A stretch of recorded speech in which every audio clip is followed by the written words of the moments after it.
लोग 1 से 3 पद तक हम लोग देखा। और पिछले सप्ताह में हम लोग देख रहे थे कि जो एकता का आधार, बेसिस ऑफ यूनिटी, हमें 7 साधारण बात हमें है, सार्वजनिक बात है, इसलिए हम लोग एकता में हम लोग चल सकता है। और ये हम लोग पिछले सप्ताह में हम लोग देखा। और उसके बाद में हम लोग देख रहे थे कि 7 से 11 पद तक, वो भी पिछले सप्ताह में हम लोग देखे थे कि विविधता में एकता, यूनिटी इन डाइवर्सिटी। हम लोग एक है, मसीह में हम लोग एक है, एक शरीर है, लेकिन उस शरीर में अलग अलग अंग है। इसी प्रकार हम मसीह में हम लोग एक है, एक शरीर है, फिर भी हमारा जो आत्मिक वरदान अलग अलग है। और ये हमारा अपना वरदान को समझकर कलीसिया का उन्नति के लिए, प्रभु की महिमा के लिए हम कलीसिया में उसको इस्तेमाल करना। अगर हम हमारा आत्मिक वरदान को इस्तेमाल नहीं करेंगे तो सारा कलीसिया में उसका असर पड़ेगा और सारा कलीसिया का बढ़ोतरी नहीं होगा। इसलिए हर एक विश्वासी लोग अपना अपना वरदान को समझकर उसको कलीसिया की उन्नति के लिए, प्रभु की महिमा के लिए उसको इस्तेमाल करना बहुत जरूरी है। और हम लोग पिछले सप्ताह में देख रहे थे उसका 11 पद से जो कुछ अगुवाई के तौर पर कुछ वरदान के बारे में हम लोग उधर देख सकता है। और हम लोग देखा कुछ को प्रेरित नियुक्त करके, और कुछ को भविष्यवक्ता नियुक्त करके, और कुछ को सुसमाचार सुनाने वाला नियुक्त करके, और कुछ को रखवाले और उपदेशक नियुक्त करके दे दिया है। ये जो 5 वरदान है, हर एक विश्वासी को वरदान है, हर एक भाई हो व बहन हो, हम सभी को कुछ ना कुछ वरदान, कम से कम एक वरदान सभी को परमेश्वर प्रभु ने दिया हुआ है। लेकिन ये जो 5 वरदान है जो कलीसिया का आत्मिक नेतृत्व के लिए, कलीसिया को अगुवाई करने के लिए विशेष करके दिया हुआ 5 वरदान है। और उसमें जो पहला 2 वरदान है, प्रेरित और भविष्यवक्ता, जो है हम लोग को मालूम है आज अक्षरिक तौर पर कलीसिया में नहीं है। और हम लोग 2 अध्याय, इफिसियों का पत्री 2 अध्याय 20 पद में हम लोग ऐसे पढ़ते हैं, प्रेरितों और भविष्यवक्ताओं की नींव पर जिसके कोने का पत्थर मसीह यीशु स्वयं ही है।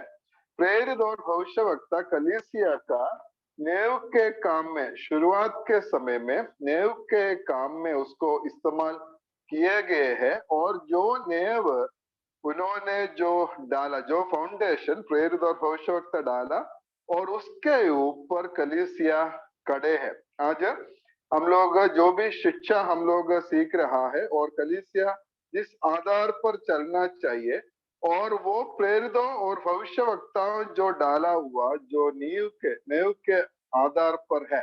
और आज कोई भी प्राचीन हो, प्रचारक हो, या टीचर, सिखाने वाला, उपदेशक हो, अपना कोई नया उपदेश नहीं सिखाना है। जो शिक्षा जो प्रेरितों और भविष्यवक्ताओं के द्वारा जो हमें मिला है, और उसी के आधार पर कलीसिया आज खड़े हैं बोलकर हम लोग देख सकता है। और आज हम लोग खास करके उसका 4 अध्याय 12 से 16 पद तक हम लोग पढ़ेंगे। और उधर हम लोग देख सकता है ये वरदान, खास करके ये अगुवाई के तौर पर जो सर्विस गिफ्ट्स बोलकर हम लोग देख सकता है। मतलब जो अगुवाई करने के लिए जो वरदान दिया हुआ है, और ये वरदानों का इरादा या इसका उद्देश्य, पर्पस क्या है, द इंटेंशन ऑफ गिफ्ट, ये वरदान हमें देने का जो इरादा क्या है या उद्देश्य क्या है। और हम लोग पहले वो भाग हम लोग पढ़ेंगे, 4 अध्याय, इफिसियों का पत्र 4 अध्याय 12 से लेकर 16 पद, जिससे पवित्र लोग सिद्ध हो जाए और सेवा का काम किया जाए और मसीह की देह उन्नति पाए, जब तक कि हम सबके सब विश्वास और परमेश्वर के पुत्र की पहचान में एक न हो जाए, और एक सिद्ध मनुष्य ना बन जाए, और मसीह के पूरे डील डाउल तक ना बढ़ जाए, ताकि हम आगे को बालक ना रहे, जो मनुष्यों की दग विद्या और चतुराई से, उनके भ्रम की युक्तियों के और उपदेश के हर एक झोंके से उजाले और इधर उधर घुमाए जाते हैं, वरन प्रेम में सच्चाई से चलते हुए सब बातों में उसमें जो सिर है अर्थात मसीह में बढ़ते जाए, जिससे सारी देह हर एक जोड़ की सहायता से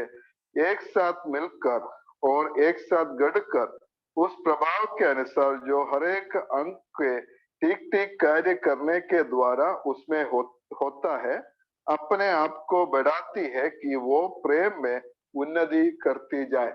ये आत्मिक वरदानों का जो इंटेंशन या पर्पस, उद्देश्य क्या है, क्यों हमें ये वरदान प्रभु दिया है, और ये हम लोग इधर देख सकते हैं।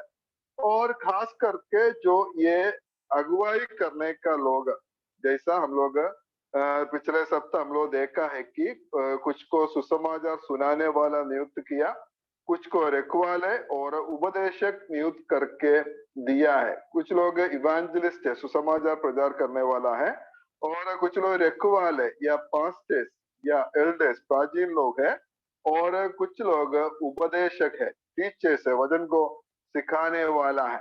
और ये जो वरदान, ये सारा वरदान क्यों दिया है बोलकर हम इसका 12 पद में ऐसे पढ़ते हैं, जिससे पवित्र लोग सिद्ध हो जाए और सेवा का काम किया जाए और मसीह की देह उन्नति पाए। इंग्लिश में हम लोग ऐसे पढ़ता है, for the equipping of the saints for the work of service to the building up of the body of Christ.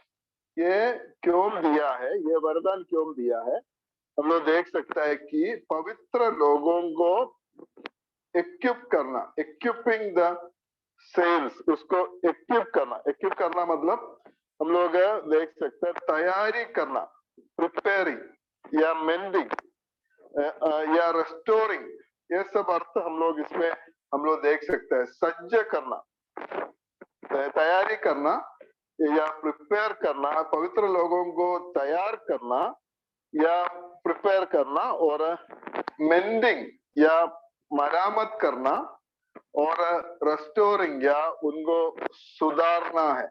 और इसके लिए ये वरदान दिया, सही काम के लिए, इक्विपिंग फॉर प्रॉपर यूज, सही काम के लिए जो पवित्र लोगों को, कलीसिया को, विश्वासी लोग को सज्ज करना, और उसके लिए ये नेतृत्व का अगुवाई के वरदान खास करके दिया हुआ बोलकर हम लोग इधर देख सकते हैं।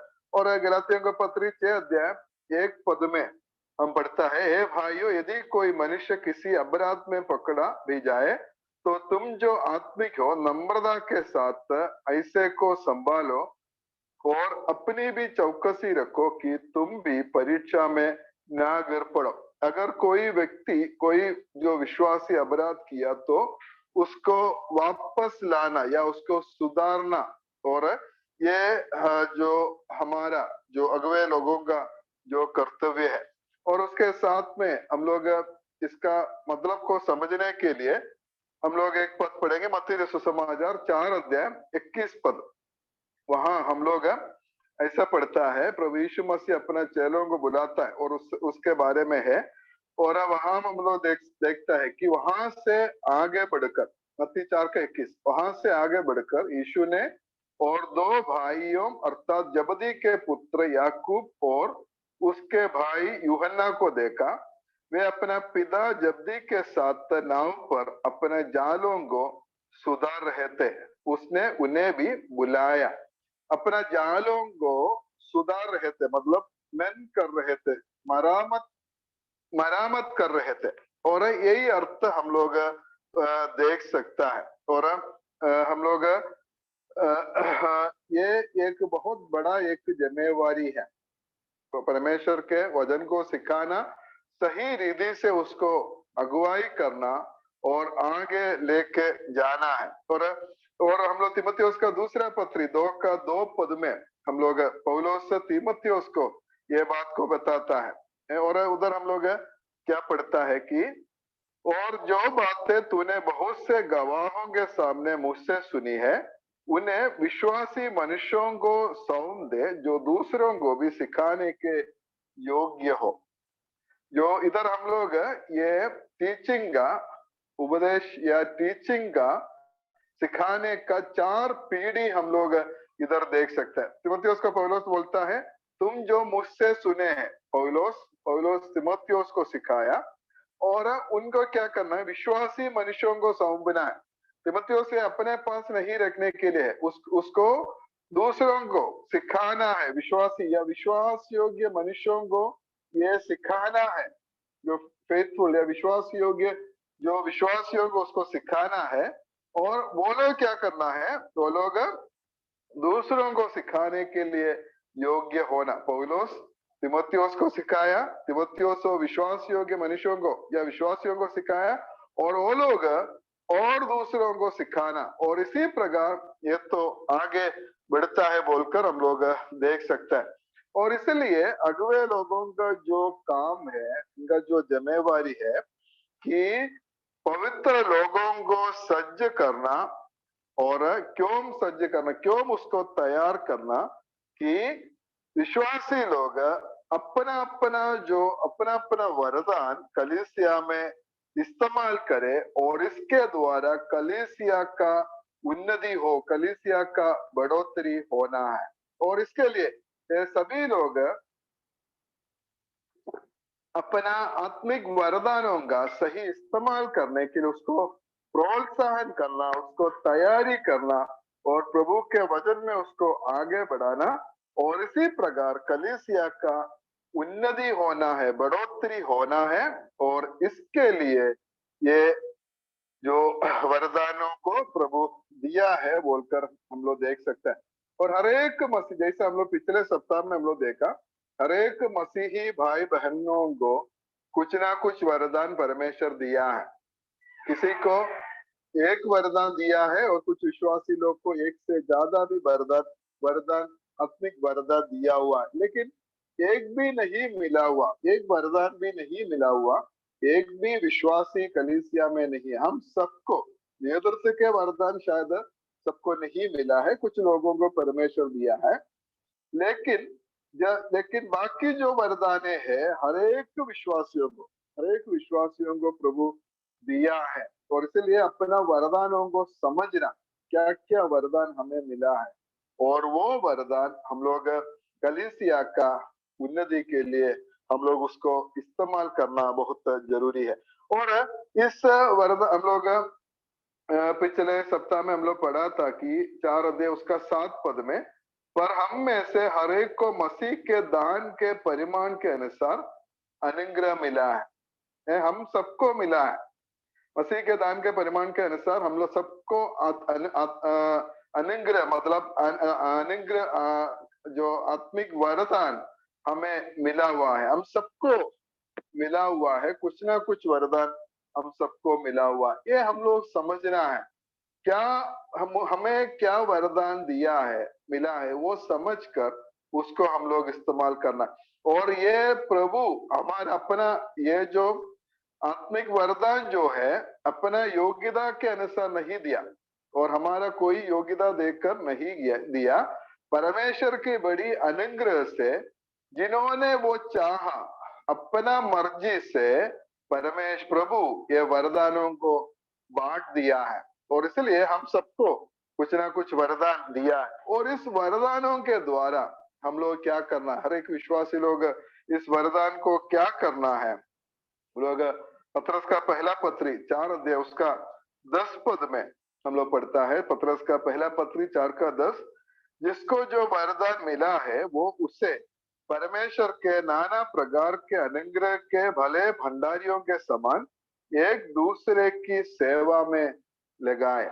और हम लोग उधर देख सकता है जो वरदान हमें मिला, जो मुझे मिला और जो आप लोगों को मिला, जो वरदान मिला है, और उसको परमेश्वर के नाना प्रकार के अनुग्रह के भले भंडारियों के समान, जो परमेश्वर का वो वरदान, प्रभु जो वरदान है हमें, जो हमें दिया, हमारे पास सौंपा है, और हम उसका भले भंडारियों के समान उस जो आत्मिक वरदानों से हम लोग क्या करना है, एक दूसरे की सेवा में लगाना, एक दूसरे को सेवा करने के लिए जो वरदान दिया है, जो प्रभु के वचन सिखाने के लिए जो वरदान दिया होगा, सुसमाचार सुनाने के लिए या अगुवाई करने के लिए या सेवा करने के लिए, मदद करने के लिए, ऐसा बहुत सारा वरदान हम लोग देख सकता है। ये सारा वरदान के द्वारा क्या करना है? एक दूसरे की सेवा करना है।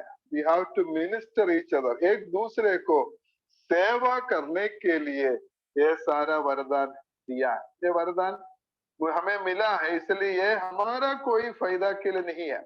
जो जो व्यक्ति को जो वरदान दिया है वो उसका कोई व्यक्तिगत फायदा के लिए, लाभ के लिए नहीं है। जो जो भी वरदान हमें प्रभु दिया, ये कलीसिया का उन्नति के लिए, प्रभु का महिमा के लिए है। इसलिए मुझे जो वरदान मिला और उससे मैं बहुत बड़ा आदमी बनने के लिए या उसको मैं इस्तेमाल करने के लिए नहीं है, वो दूसरों को सेवा में, कलीसिया का सेवा में हम लोग उसको लगाना है। तभी जब हम सब लोग अपना अपना वरदान को समझकर उसको सही इस्तेमाल जब हम लोग करेंगे, तब कलीसिया का बढ़ोतरी होगा, प्रभु का महिमा होगा। और वो हम लोग इधर देख सकते हैं। इसलिए हम लोग इधर देख सकता है ये वरदानों के द्वारा जिससे पवित्र लोग सिद्ध हो जाए और सेवा का काम किया जाए और मसीह का देह उन्नति पाए। और उसका 13 पद में हम लोग पढ़ता है, जब तक कि हम सबके सब विश्वास और परमेश्वर के पुत्र की पहचान में एक न हो जाए और एक सिद्ध मनुष्य ना बन जाए और मसीह के पूरे डील डाउल तक ना बढ़ जाए। कब तक के अगुवे लोग या सुसमाचार सुनाने वाला या प्रजा या रखवाला या उपदेशक, ऐसा जो वरदान जिनको मिला है, नेतृत्व के वरदान, ये लोग कब तक ये वरदान को इस्तेमाल करना है, कब तक इस्तेमाल करना है बोलकर हम लोग इधर देख सकते हैं। जब तक, कब तक इस वरदान को इस्तेमाल करना है, अपना जो जिम्मेवारी कब तक है, हम लोग उधर देख सकता है कि हम लोग इंग्लिश में पढ़ता है 13 पद, until we all attain to the unity of the faith, unity of the faith, until we all attain मतलब कि जब तक हम पहुंच जाता है, जैसा एक यात्री अपना लक्ष्य स्थान में पहुंचता है, इसी प्रकार जो विश्वासी लोग जो अपना जो ये सारा जो जो जो बात इधर लिखा है, इधर 13 पद में जो लिखा है, वो सब जब तक पूरा हो जाए तब तक ये वरदानों को इस्तेमाल करना। जैसा एक सफर करने वाला, एक यात्री एक जगह से सफर यात्रा शुरू होता है और ऐसा सफर करके अलग अलग दिन अलग अलग रीति से बहुत दिन से शायद लग जाता है। ऐसा सफर करके वो क्या कहता है, अपने लक्ष्य स्थान में पहुंचता है। तब तक मतलब ये इधर 13 पद में हम लोग देख सकता है, जब तक कि हम सबके सब क्या हम लोग अटेन करना है, क्या हम कहाँ हम लोग पहुंचना है, जब तक कि हम सबके सब विश्वास और परमेश्वर की पुत्र की पहचान में एक ना हो जाए और एक सिद्ध मनुष्य ना बन जाए और मसीह के पूरे डील डाउल तक ना बढ़ जाए। और ये जो एक हम लोग ये 3 बात को हम लोग इधर देख सकता है। ये वरदानों को देने का मकसद या इरादा क्या है? और सबसे पहले बात है कि हम सबके सब विश्वास और परमेश्वर की पुत्र की पहचान में एक हो जाए। Unity of the faith, faith बोलकर हम लोग इधर देख सकते हैं, विश्वास में एक हो जाए। हम लोग विश्वास की एकता हम लोग पाए, विश्वासी लोग जो हम लोग एक ना हो जाए, विश्वास में एक ना हो जाए। हम लोग 4 का 5 पद में हम लोग पहले पढ़ा था, एक ही प्रभु है, एक ही विश्वास, एक ही बपतिस्मा, और इधर एक ही विश्वास बोलकर हम लोग देख सकता है। और ये विश्वास का एकता में हम लोग पहुंचना है। ये बात हम लोग ध्यान देना है कि हम लोग पहले देखा, ये हम लोग एकता में चलो बोलकर जो हम लोग इधर देख सकता है, 4 अध्याय का शुरुआत में हम लोग एकता में चलने के बारे में लिखा है। और एकता में चलने का जो चलने के लिए या हमें होने वाला 7 गुण हम लोग उधर देख सकते हैं। उसके बाद एकता का आधार हम लोग देखा और उसके बाद एकता में विविधता है, डाइवर्सिटी है, जो हम एक है लेकिन हमें अलग अलग वरदान है। और क्यों ऐसा डाइवर्सिटी या विविधता हमें दिया हुआ है, ताकि हम सब एक हो जाए। और ये जो बात हम लोग इधर देख सकते हैं, एकता में चलना, एकता में चलने के लिए अलग अलग वरदान हमें दिया, अलग अलग जिम्मेवारियां हमें कलीसिया में दिया, और इसके द्वारा हम फिर एक हो जाए, विश्वास में हम लोग एक हो जाए, और उसके लिए ये वरदान दिया। तो इसलिए जब तक वो एकता, विश्वास की एकता में ना पहुंचे, तब तक ये कर्तव्य को करना है। और दूसरा हम लोग देख सकता है कि विश्वास और परमेश्वर की पुत्र की पहचान में एक ना हो जाए, और परमेश्वर की पुत्र की पहचान में एक ना जो हो जाए। और हम लोग पहले हम लोग देखा था कि मसीह का, प्रभु यीशु मसीह का पहचान में हम लोग बढ़ना। और पौलुस जब ये विश्वासियों के लिए जब प्रार्थना करता है पहले अध्याय में, और उनका प्रार्थना का एक विषय यही है, 1 अध्याय 17 पद में हम लोग पढ़ा कि पौलुस की प्रार्थना में कि हमारे प्रभु यीशु मसीह का परमेश्वर जो महिमा का पिता है, तुम्हें अपने पहचान में ज्ञान और प्रकाश की आत्मा दे।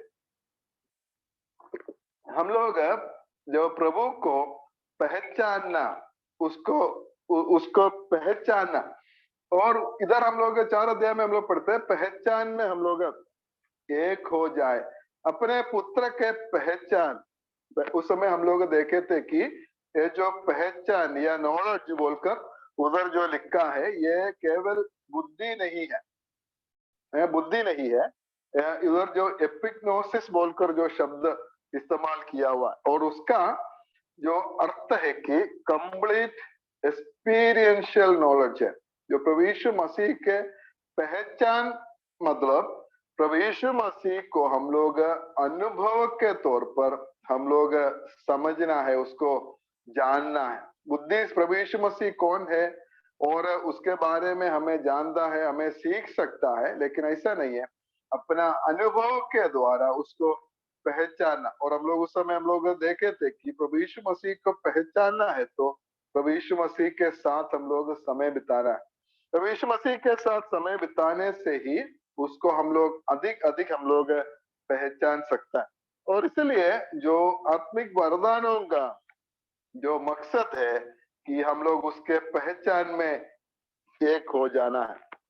और तीसरा है, हम लोग उधर देख सकता है 13 पद में, परमेश्वर के पुत्र की पहचान में एक ना जो हो जाए और एक सिद्ध मनुष्य ना बन जाए और मसीह के पूरे डील दौल तक ना बढ़ जाए। तीसरा है, हम एक सिद्ध मनुष्य बन जाना है, मैच्योरिटी। कलीसिया का हर एक विश्वासी लोग जो सिद्ध या परिपक्व बनना है, मैच्योर होना है, परिपक्व बनना है। और यही हम लोग 12 और 13 पद में हम लोग देखा है, जिससे पवित्र लोग सिद्ध हो जाए। आत्मिक वरदान देने का उद्देश्य है कि पवित्र लोग मैच्योर होना, जो सिद्ध होना। 13 पद में भी वही हम लोग पढ़ा है कि एक सिद्ध मनुष्य न बन जाए। सिद्धता या परिपक्वता हमारे जीवन में होना है। और हमें परिपक्व करने के लिए, मसीह में बढ़ाने के लिए, परिपक्व करने के लिए, सिद्ध बनने के लिए ये आत्मिक वरदान कलीसिया में दिया हुआ है बोलकर हम लोग देख सकते हैं। और ये परिपक्व हम लोग है कि नहीं, ऐसा हम लोग कभी सोचते हैं कि जिनको ज्यादा ज्ञान है वो शायद परिपक्व है, और हम लोग सोचता है कि प्रभु के वचन अगर सिखाता है तो परिपक्व है, लेकिन ऐसा नहीं है। परिपक्वता का, मैच्योरिटी का परिणाम, उसका रिजल्ट क्या होता है, एविडेंस ऑफ मैच्योरिटी क्या होता है, कैसे हम लोग समझ सकते हैं हम परिपक्व है कि नहीं, हम लोग परिपक्वता में हम लोग पहुंचा है कि नहीं, या अभी भी हम लोग बालक के जैसा है या बच्चा का जैसा है बोलकर कैसे हम लोग समझेंगे। इधर हम लोग देखने से हम लोग देख सकता है, उसका पहला जो बात है, हम परिपक्वता को समझने के लिए उसका 15 पद में पढ़ता है, प्रेम में सच्चाई से चलते हुए सब बातों में उसी में जो सिर है अर्थात मसीह में बढ़ते जाओ। और परिपक्वता का पहला लक्षण यह है कि मसीह का समानता है, क्राइस्ट लाइकनेस, मसीह का समानता, क्राइस्ट लाइकनेस, मसीह मसीह का जैसा बनना, मसीह का स्वभाव, मसीह के जैसा बनना, क्राइस्ट लाइक बिलीवर्स। ये एक जो ये नेतृत्व के लोग तब तक ये सेवकाई करना है, तब तब तक करना है कि विश्वासी लोग परिपक्व हो जाए। कैसे परिपक्व हो गया कि बोलकर समझता है कि मसीह का जैसा स्वभाव उसका जीवन में होगा।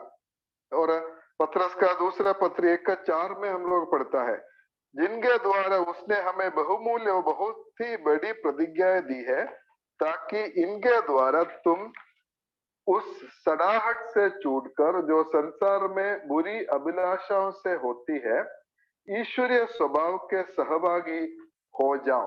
ईश्वरीय स्वभाव की सहभागी होना है, मसीह का जैसा, मसीह का स्वभाव हमें होना है। ये हमारा सबसे बड़ा लक्ष्य होना चाहिए। प्रभु यीशु परमेश्वर भी हमारा जीवन से यही चाहता है, हम मसीह का जैसा, मसीह का स्वभाव हमारा जीवन में होना, मसीह का जैसा सोचना, मसीह के जैसा काम करना, मसीह के जैसा बोलना, और मसीह का स्वभाव हमें होना है, मसीह का समानता, क्राइस्ट लाइकनेस जो हमारा जीवन में होना है। और जो परमेश्वर ऐसा नहीं चाहता है कि ऐसा कुछ, परमेश्वर अपना सेवा को इस दुनिया में कैसे आगे बढ़ाने के लिए चाहता है। जो प्रभु यीशु मसीह जब दुनिया में था, उन्होंने दुनिया के जो बड़े बड़े लोगों को, धनी लोगों को ऐसा बोलकर वो लोग को बुलाकर चेला नहीं बनाया है।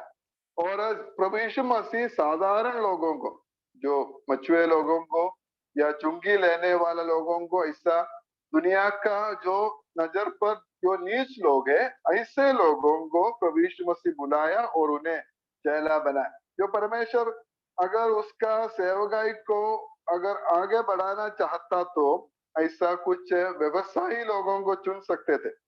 ऐसा परमेश्वर नहीं चाहता है कि कुछ सक्सेसफुल या सफल व्यवसायी जो मसीही लोगों को या बिजनेस लोगों को चुने और अपना पैसा और अपना स्वाधीन से सबको इन्फ्लुएंस कर सकता है और इसी प्रकार मसीहत को आगे बढ़ाएंगे, ऐसा परमेश्वर का योजना नहीं है। सिर्फ उतना नहीं है कि परमेश्वर ऐसा नहीं चाहता है कि क्या है कुछ अच्छा एक विशेष जो क्या है कुछ ट्रेनिंग पाए हुए कुछ चर्च लीडर्स को खड़ा करे और उसका जो विशेष ट्रेनिंग के द्वारा क्या करना है और इस सेवकाई को आगे बढ़ाएंगे, ऐसा भी परमेश्वर नहीं सोचता है। और ऐसा नहीं है कि परमेश्वर ऐसा नहीं सोचता है कि क्या है कुछ ऐसा कुछ बड़े वक्ताओं को चुने, जो ओरेट मतलब कुछ अच्छा वक्ताओं को चुने और उसका जो प्रेरक शक्ति से मतलब उसका बड़े बड़े शब्द से लोगों को आकर्षण करे और इसी प्रकार मसीहत को आगे बढ़ाएंगे, ऐसे भी परमेश्वर नहीं सोचता है। लेकिन प्रभु क्या सोचता है, इस दुनिया का नीच लोगों को, मछुए लोगों को, चुंगी लेने वाले लोगों को और ऐसे साधारण लोगों को प्रभु यीशु मसीह चुना है। और परमेश्वर हमारे जीवन से क्या चाहता है कि परमेश्वर अपना पुत्र का जो स्वभाव जो है हम इस विश्वासियों में दे और अपना पुत्र के जैसा हम लोग बने और इसके द्वारा जो प्रभु के काम ऐसे आगे बढ़े। और ये प्रभु का बहुत बड़ा परमेश्वर का मकसद है, ऐसा मसीहों को बनाना। ऐसा मैं बोलने से गलत होगा मुझे मालूम नहीं है, ऐसा मसीहों को या प्रभु यीशु मसीह के जैसा उसके जैसा लोगों को बनाना है और ऐसा मसीह का स्वभाव के साथ कुछ लोगों को खड़ा करे और उनके द्वारा ये सेवा को आगे बढ़ाए। और जैसा मसीह जैसा प्रेम करता है वैसा प्रेम करने वाला, मसीह का जैसा दया करने वाला लोग है, मसीह का जैसा तरस खाने वाला लोग। हम लोग देख सकते हैं प्रभु यीशु मसीह बहुत जगह में लोगों को देखकर तरस खाया, मसीह का जैसा तरस खाने वाला लोग। और पवित्र लोग, मसीह का जैसा हम लोग पवित्र नहीं बन सकते, फिर भी पवित्रता में आगे बढ़ने वाला लोग। और मसीह का जैसा नम्रता, जो नम्र लोगों को, और मसीह के जैसा जो एक दास के समानता में, जो दास के समानता में रहने वाला लोग, और मसीह के जैसा दूसरों को क्षमा करने वाला, ये सारा स्वभाव हमें परमेश्वर देखना चाहता है। और इसी प्रकार अपना पुत्र का जो स्वभाव हमें उत्पन्न करने के लिए परमेश्वर चाहता है। और हम उद्धार में आने के पहले हमारे जीवन में ये सब कुछ नहीं थे, हम लोग मसीह के जैसा नहीं थे, लेकिन हमें मसीह जैसा बनाने के लिए परमेश्वर इस्तेमाल करता है। और ऐसा परमेश्वर बहुत, जैसा मैंने पहले बोला है, बहुत जो जिसके बहुत खूबी के साथ, जिसके पास बहुत सारा जो योग्यता है, उसके साथ लोगों को नहीं बुलाया है। परमेश्वर साधारण लोगों को बुलाया और उसको इस्तेमाल करता है। और परमेश्वर को हमारा हमारा योग्यता परमेश्वर को नहीं चाहिए, और हमें परमेश्वर हमारा जीवन से ही चाहता है कि हम मसीह का जैसा बने और मसीह का जैसा हम लोग काम करें।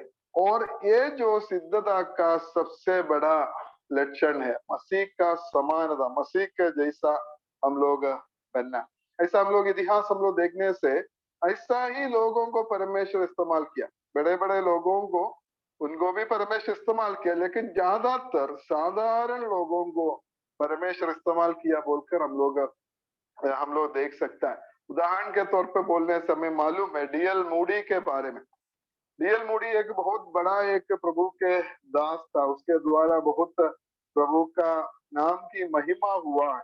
और डीएल मूडी के बारे में ऐसा सुना है कि उनका भाषण सुनने वाला, उनके भाषण सुनने वाला जो शिक्षित लोग है, वो लोग बोलता है कि अरे ये व्यक्ति को कौन ऐसा ये बोलने के लिए दिया है, ये जो इंग्लिश भाषा को ये बर्बाद करता है, उनका भाषा में कोई ग्रामर नहीं है। ऐसा एक व्यक्ति था डीएल मूडी। और डीएल मूडी खुद एक बार बोला है कि मैं इंग्लिश नो ग्रामर, मेरा भाषा उसमें कोई ग्रामर नहीं।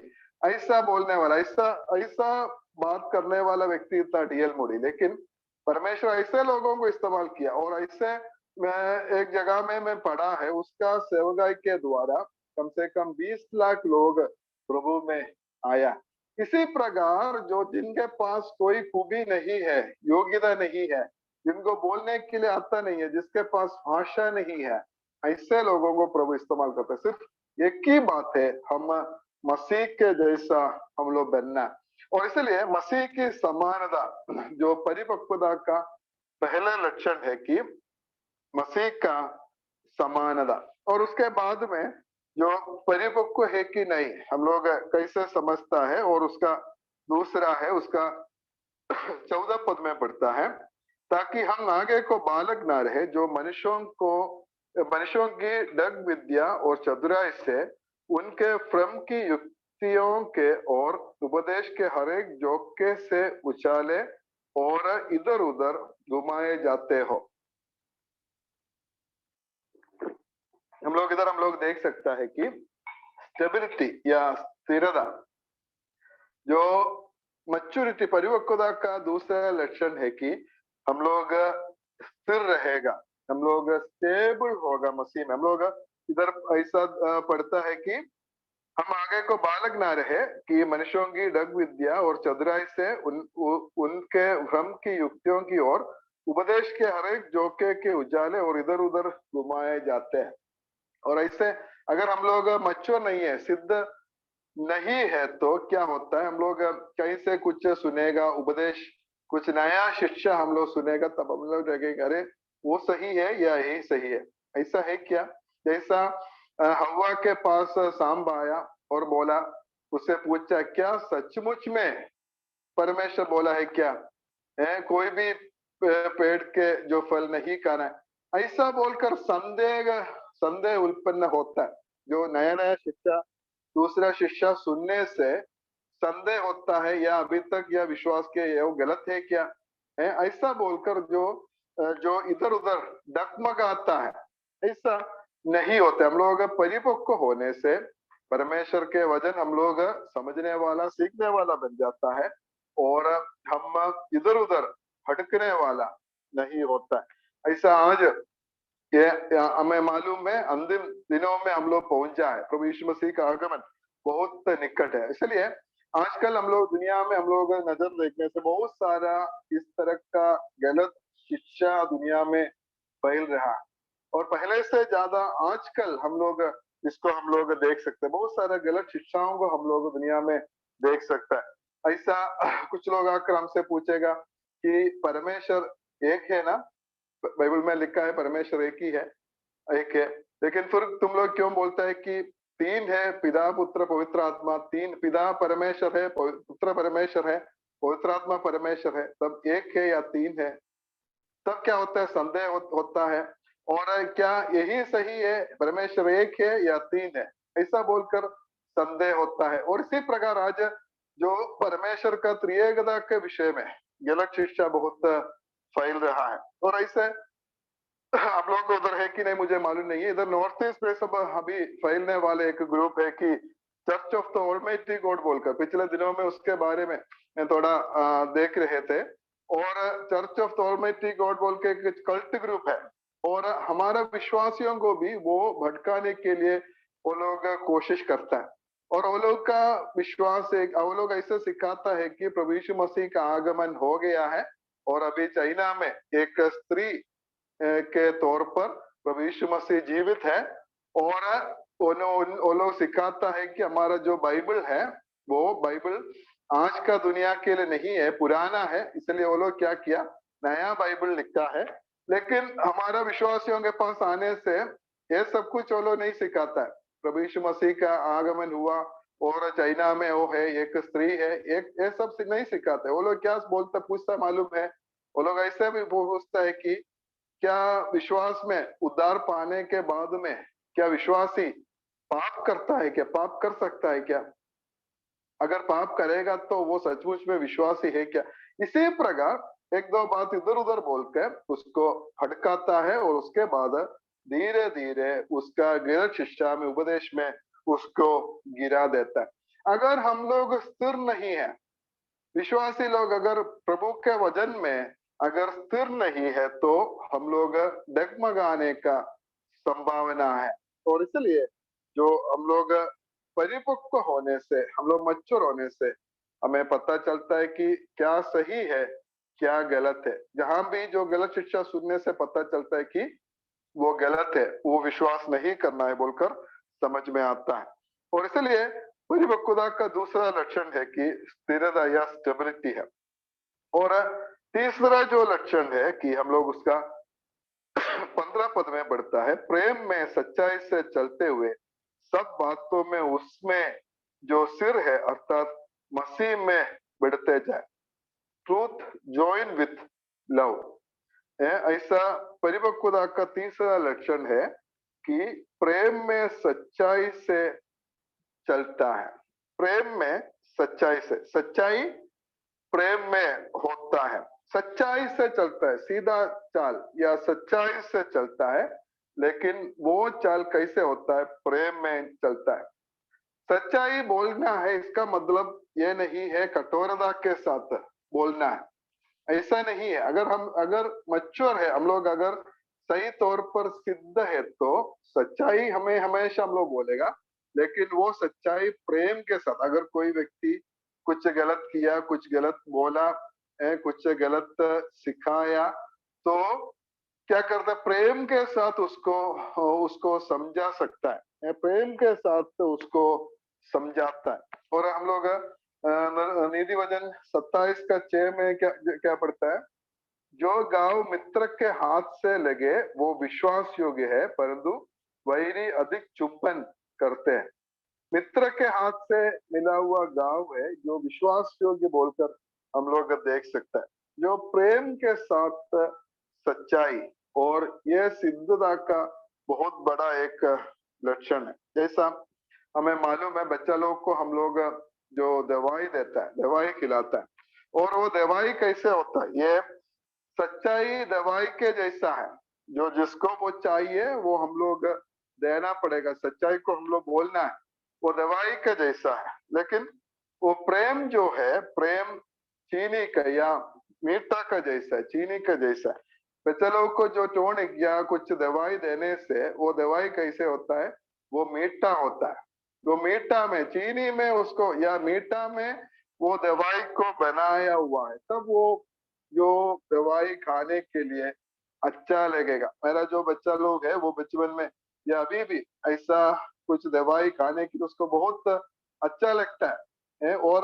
और समय में वो लोग मांगता है कि समय पे हो गया, दे दीजिए बोलकर।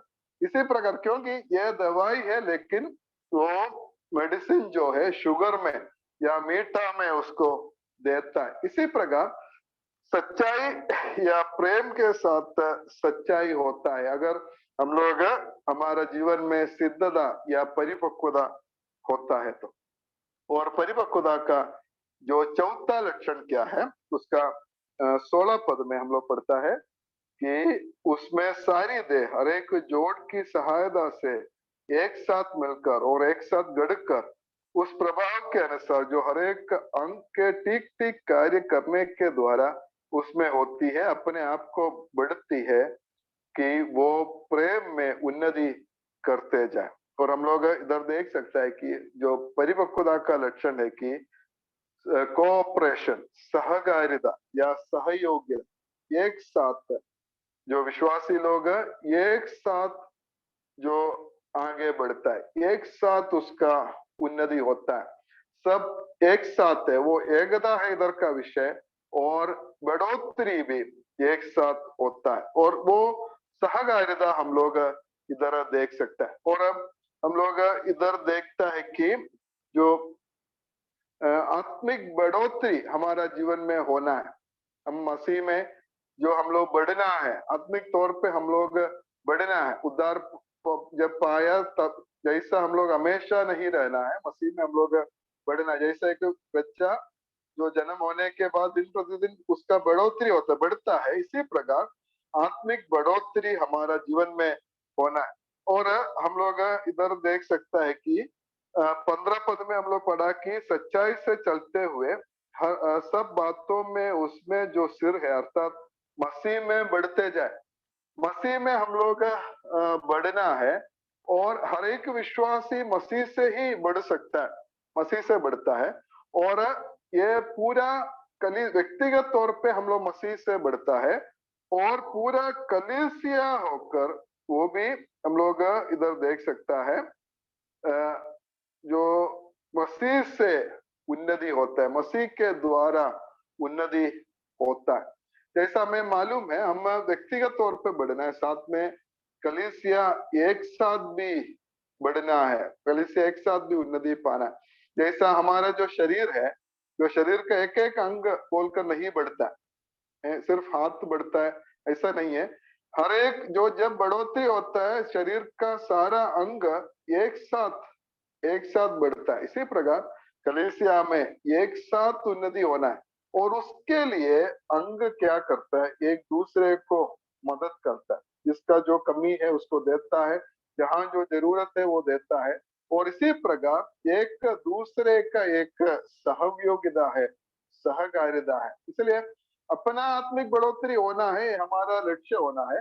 और साथ ही साथ हमारा लक्ष्य ये भी है कि हमारे साथ कलीसिया भी, बाकी जो विश्वासी लोग भी एक साथ आगे बढ़ना है। सिर्फ मैं ही आगे बढ़े, मेरा ही जो ये जो बढ़ोतरी हो ऐसा नहीं है, सब मिलकर एक साथ आगे बढ़ना है। और ऐसा आगे बढ़ना है तो क्या करना है? हम सब अपना अपना कर्तव्य को समझकर, जो अपना अपना वरदानों को समझकर कलीसिया का उन्नति के लिए, उसका आत्मिक बढ़ोतरी के लिए उसका सही इस्तेमाल हम लोग कलीसिया में करना है, तभी कलीसिया का बढ़ोतरी होगा, प्रभु के नाम की महिमा होगा।